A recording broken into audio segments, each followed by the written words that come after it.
Intan Payung, tengok sini. Alah, Didi, janganlah macam ni. Malulah.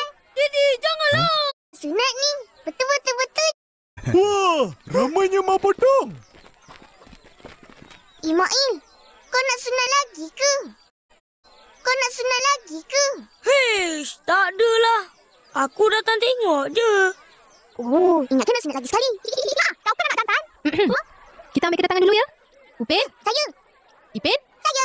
Ihsan? Aduh. Fizi? Sini. Okey, semua dah ada? Siapa yang nak sunat dulu? Dia.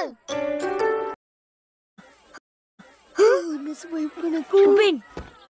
Jaga-jaga, Upin.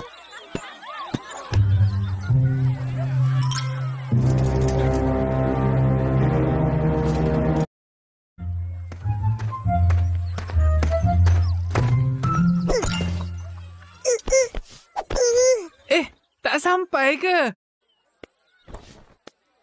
Umur adik berapa? 5 tahun. Huh, ya ke? Tapi, cikgu kata sekolah tu baru lagi. Mail ada. Mimi. Oh, ramai. Doktor pun ramai kawan masa tadika dulu. Tak takut ke nak sunat ni?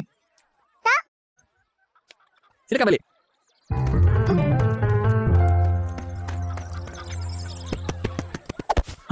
Doktor.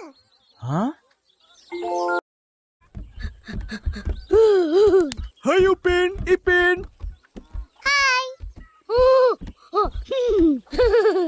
Imail, kau tipu Cakap macam kena gigit harimau. Betul. Macam kena gigit semut. Jom. Ya lah Mail, tipu saja. Ish. Tapi kamu sunat seorang-seorang. Habislah kau.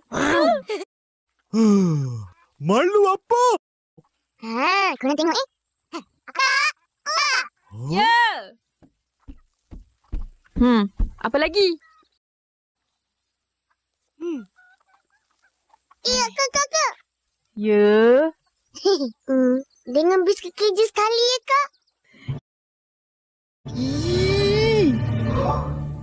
Yelah. Ni dia. Dah, ambil. Terima kasih. Sedapnya. 2, 3, buam.